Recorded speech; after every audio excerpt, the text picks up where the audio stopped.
வணக்கம். சற்று முன்பு வெளியான முக்கிய அறிவிப்பு. ஜூன் 10ஆம் தேதி பள்ளிகள் திறக்கப்படவுள்ள நிலையில் மாணவர்களுக்கு மகிழ்ச்சி அளிக்கக்கூடிய ஒரு அறிவிப்பை சற்று முன்பு பள்ளிக் கல்வித்துறை வெளியிட்டுள்ளது. இதை பத்தி விரிவா தெரிஞ்சுக்கணும்னா இந்த வீடியோவை கடைசி வரைக்கும் ஸ்கிப் பண்ணாம முழுமையா பாருங்க. இந்த வீடியோக்குள்ள போறதுக்கு முன்னாடி இந்த வீடியோக்கு ஒரு லைக் பட்டனை பிரஸ் பண்ணிருங்க. நீங்க இதுவரைக்கும் என்னோட சேனலை சப்ஸ்கிரைப் பண்ணாம இருந்தீங்கன்னா மறக்காம சப்ஸ்கிரைப் பண்ணிக்கோங்க. கூடவே அந்த பெல் சிம்லையும் மறக்காம கிளிக் பண்ணிக்கோங்க. சரி, வாங்க இப்போ வீடியோக்குள்ள போலாம். தமிழகத்தில் 1 முதல் 12ஆம் வகுப்பு மாணவர்களுக்கு ஜூன் 10ஆம் தேதி பள்ளிகள் திறக்கப்பட உள்ள நிலையில் அதற்கான பணிகளில் பள்ளிக் கல்வித்துறை தீவிரம் காட்டியும் வருகிறது.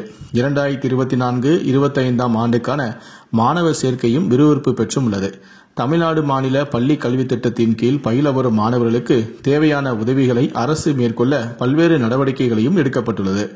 இந்த நிலையில்தான் அரசு பள்ளி மாணவர்களுக்கான சேமிப்பு கணக்குகளை தொடங்குவதற்காக அஞ்சல் துறையுடன் தமிழக பள்ளி கல்வித்துறை புரிந்துணர்வு ஒப்பந்தம் செய்துள்ளது. மாணவர்களுக்கு வழங்கப்படும் ஊக்கத்தொகையை செலுத்த வங்கி கணக்கு அல்லது சேமிப்பு கணக்கு தேவை. மாணவர்களுக்கு வழங்கப்படும் ஊக்கத்தொகையை நேரடியாக வங்கிகளில் வரவு வைக்க வங்கிகளில் புதிய கணக்கை தொடங்க பல ஆவணங்கள் கேட்கப்பட்டு இழுத்தடிக்கப்பட்டன. வங்கிகளில் கணக்கு தொடங்க பல ஆவணங்கள் கேட்கப்பட்டு இழுத்தடிக்கப்படுவதாக புகார்கள் எழுந்த நிலையில் மாணவர்களுக்கு அஞ்சலக சேமிப்பு கணக்கு தொடங்க ஒப்பந்தம் தற்போது செய்யப்பட்டுள்ளது.